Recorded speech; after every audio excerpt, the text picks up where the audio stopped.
मंगलवार शाम 4 बजे सिर्फ दूरदर्शन किसान पर।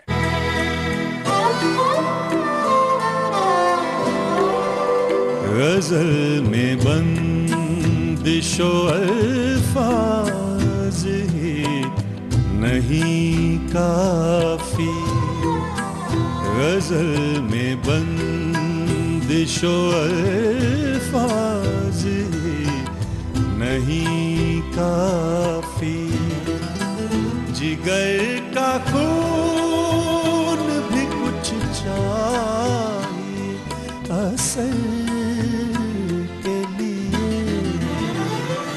अंदाज़े बयान,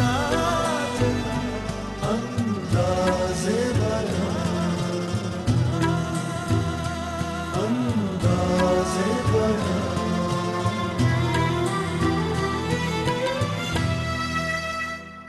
ये बज़्म मैं है या कोताह दस्ती में है महरूमी, जो बढ़कर खुद उठा ले हाथ में मीना उसी का है। मौजूद नाजरीन आदाब। आप जहन पर जोर डाल रहे होंगे कि ये शेर तो बहुत जाना पहचाना सा है, लेकिन शायर कौन है? हजरात, ये है शाद अजीमाबादी। ये अजीमाबाद भी कोई नया शहर नहीं बल्कि कदीम शहर है, जिसे आज हम पटना के नाम से जानते हैं। सैयद अली मोहम्मद शाद अजीमाबाद मौजूदा पटना में सन 1846 में पैदा हुए। शाद एक खाते पीते घर से ताल्लुक रखते थे। उन्होंने नस्र और नज्म दोनों को अनमोल तख्लीकात अता की हैं। कुछ लोगों का ख्याल है कि वो सगीर बिलग्रामी को अपना कलाम दिखाते थे, मगर उन्होंने अपना उस्ताद शायरी उल्फत हुसैन फरियाद को माना है।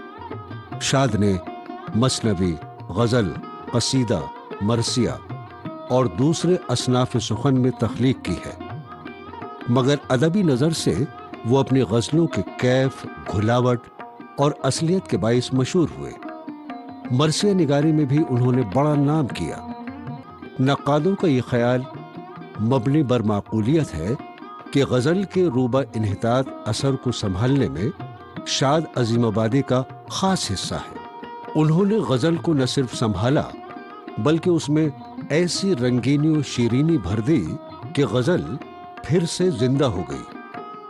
उनका सन 1927 में इंतकाल हुआ। नाजरीन, सैयद अली मोहम्मद शाद अजीमाबादी उर्दू गज़ल के दौरे इन्हितात के सफ़े अव्वल के शोरा में शुमार होते हैं। ज़बान पर उनकी पकड़ बिल्कुल वैसी ही थी जैसी एक सिपाही की तलवार पर। उनकी शायरी में खालिस हिंदुस्तानी मिट्टी की खुशबू थी। क्लासिकी और जदीद दौर के दरमियान की एक अहम कड़ी हैं। इस दौर में उन्होंने गज़ल को संभाला दिया जब गज़ल तकरीबन हिचकियां लेती हुई महसूस हुई। शाद बैक वक्त कई ज़बानें जानते थे। उसकी झलक उनकी शायरी में भी बखूबी देखने को मिलती है। अजीमाबाद में रहने के बावजूद लखनऊ की ज़बान पर उन्होंने महारत हासिल की और उसे अपनी शायरी में भी इस्तेमाल किया। उन पर मज़ीद बात करने से पहले नाजरीन, बेहतर मालूम होता है कि उनकी ये गज़ल सुन ली जाए। अगर मरते अगर मरते लब पर तेरा नाम आएगा, अगर मरते लब पर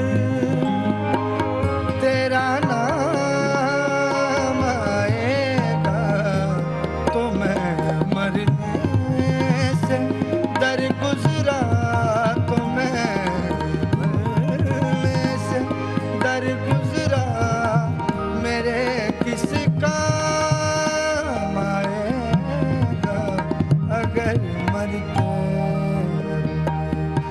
लब पर तेरा नाम आएगा।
हो तो हो, लेकिन ये क्या कम है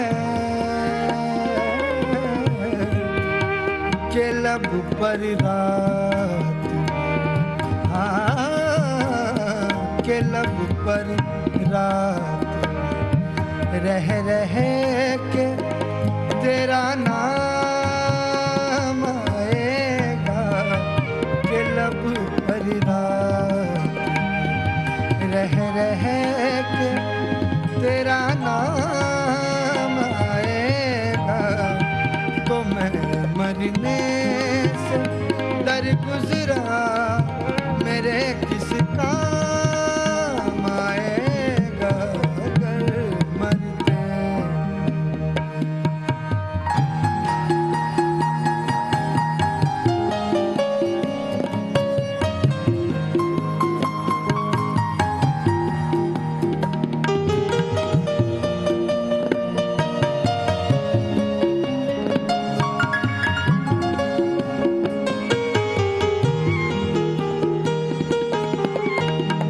गली में यार की,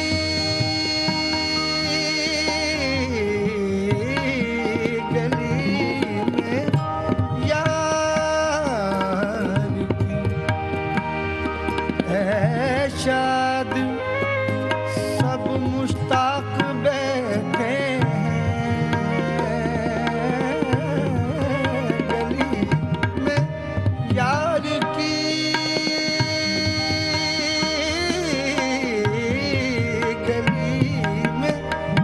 यार की ऐशात सब मुश्ताक बैठे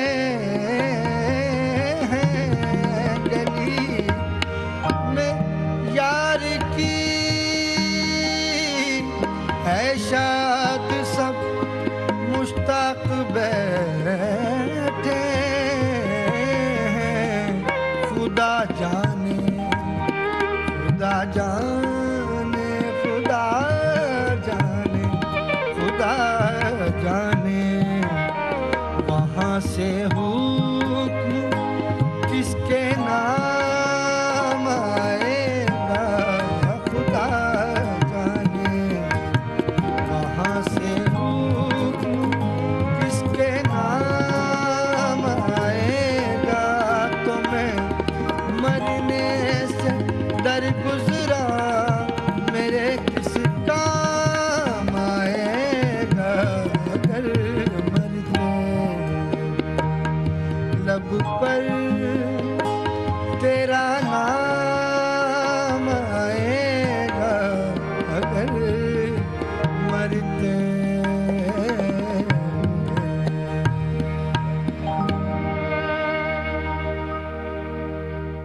उर्दू शायरी की तारीख़ में इनकी हैसियत इस लिहाज से अहम है कि इन्होंने जब शायरी शुरू की तो वो दौर गज़ल के ज़वाल का दौर था। शाद इस्माबादी दाग दहलवी के शागिर्द थे।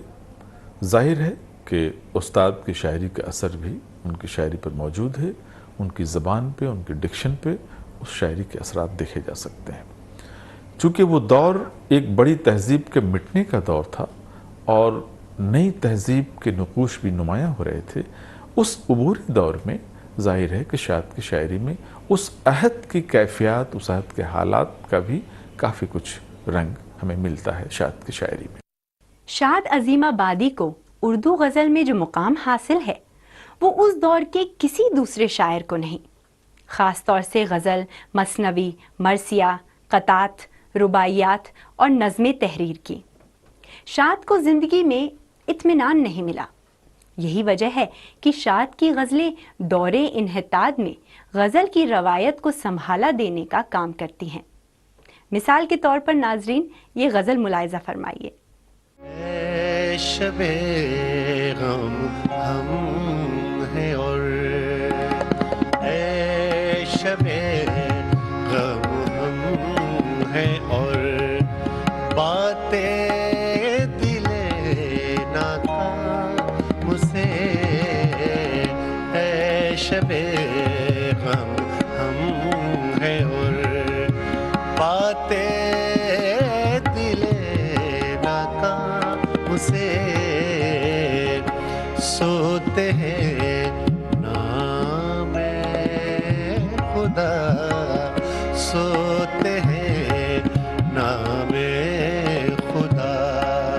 सब अपने घर आराम से सोते हैं नामे खुदा।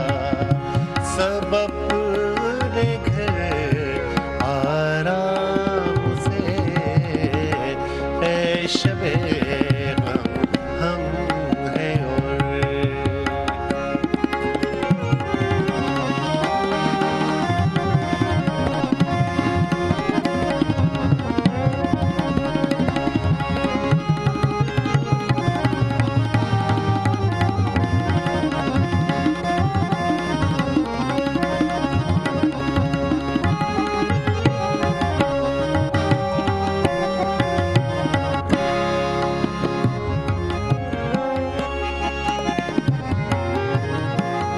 जागने वालों पे ये क्या गुजरी वो जाने भला।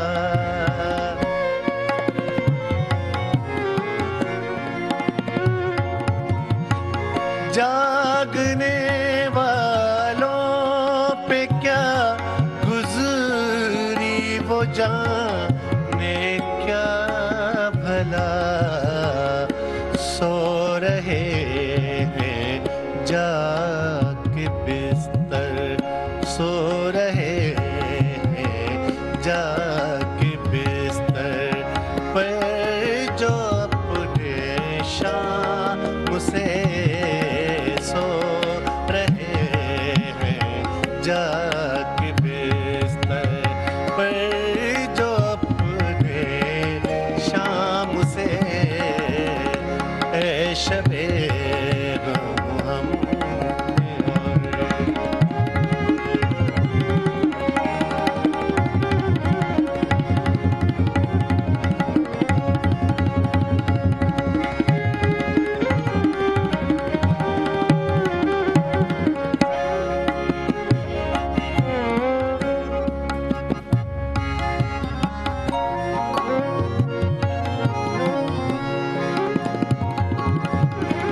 जीते जी हम तो गमे खुर्दा की धुन में मर गए।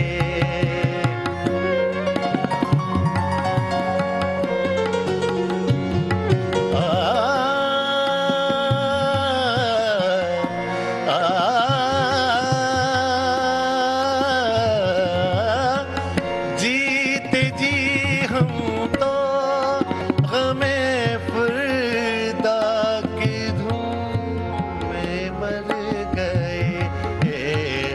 कुछ वही अच्छे हैं जो, कुछ वही अच्छे हैं जो वाकिफ नहीं अंजाम से।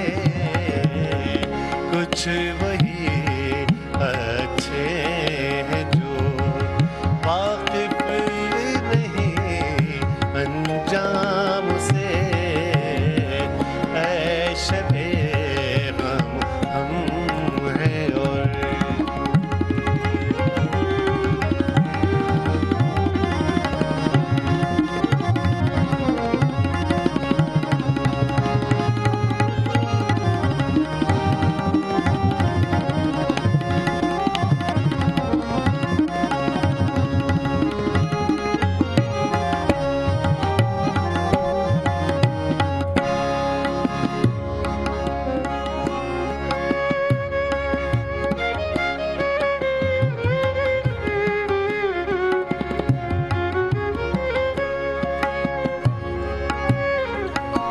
देखते हो मैं कदे मैं कशो साकी बगैर।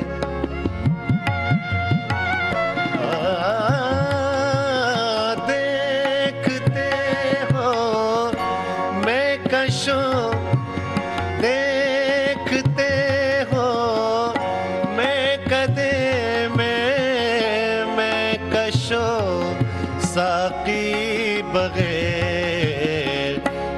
गजब की बेकसी, किस गजब की बेकसी, पैदा है शक्ले जाम से, किस गजब की बेकसी, पैदा है शक्ले जाम से, शबे हम हैं और बातें नाकाम से, सोते हैं नामे खुदा, सोते हैं नामे खुदा, सब अपने घर आराम से, शबे हम हैं।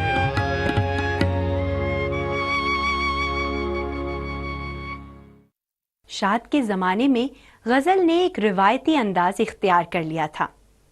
मीरो गालिब ने जिस गज़ल की जुल्फ़ें सवारी थीं, वो जुल्फ़ अब बिखरने लगी थी, यहाँ तक कि उलझने लगी थी। शाद ने पहले इस जुल्फ़ को सुलझाया और फिर उसकी ऐसी कंघी चोटी की कि वो उसी आबुताव के साथ दमकती नजर आई। शाद अज़ीम आबादी की अहमियत ये है कि जो हम ये कहते हैं या उर्दू नक़ाद ये कहते हैं कि उर्दू गज़ल या जदीद गज़ल के जदीद दौर का आगाज़ हसरत मुहानी से होता है, वो बहुत ज़्यादा सही नहीं है। दरअसल जदीद गज़ल का आगाज़ शाद अज़ीम आबादी से होता है।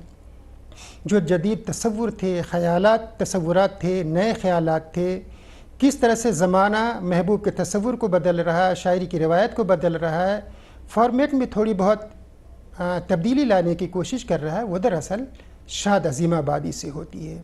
हम गज़ल की तारीख़ को देखते हैं तो पहली बार उसमें इनकलाब का एहसास शाद के यहाँ ही नज़र आता है।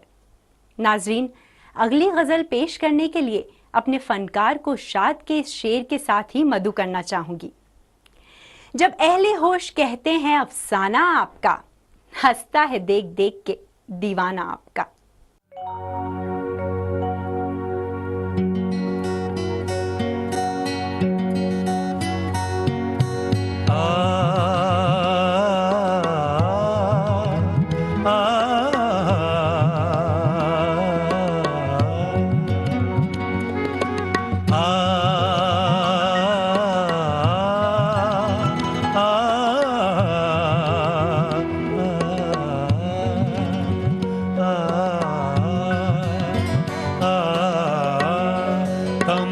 तमन्नाओं में उलझाया गया हूँ, तमन्नाओं में उलझाया गया हूँ, खिलौने देके, खिलौने देके बहलाया गया हूँ, तमन्नाओं में उलझाया गया हूँ।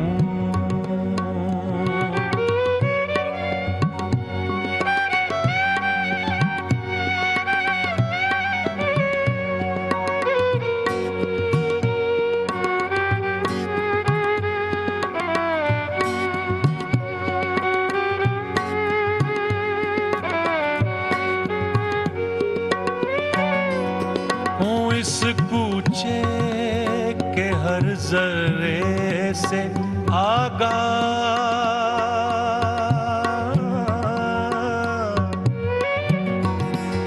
हूँ, इस कूचे के हर जर्रे से आगाह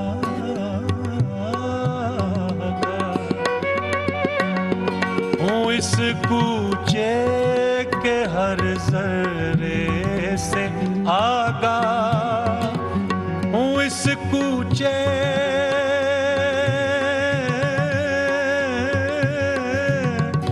हूँ, इस कूचे के हर जर्रे से आगाह, इधर से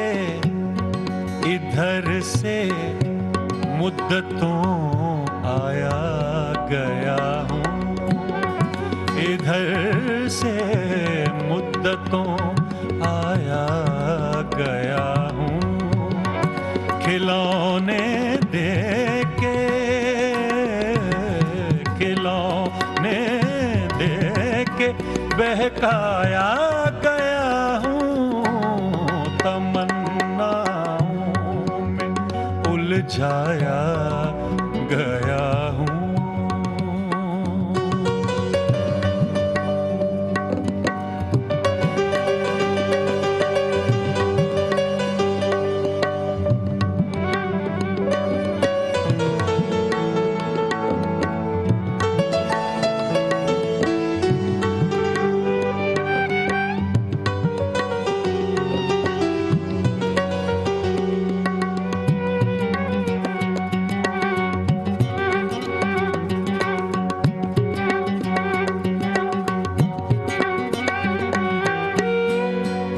दिले मुस्तर से पूछे रौनक़े बाग़,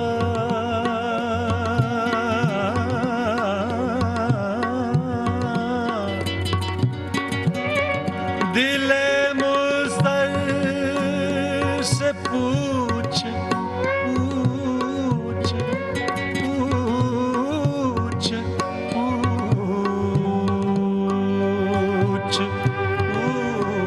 पूछ, दिले मुस्तर से पूछे रौनक़े बाज़, दिले मुस्तर से पूछे रौनक़े बाज़, मैं खुद आया, मैं खुद आया नहीं लाया गया हूँ, मैं खुद आया नहीं लाया गया हूँ, खिलौने दे के, खिलौने दे के बहलाया गया हूँ, तमन्नाओं से उलझाया गया हूँ, तमन्नाओं में उलझाया गया हूँ, तमन्नाओं में उलझाया गया हूँ, तमन्नाओं में उलझाया गया हूँ, तमन्नाओं में उलझाया गया हूँ।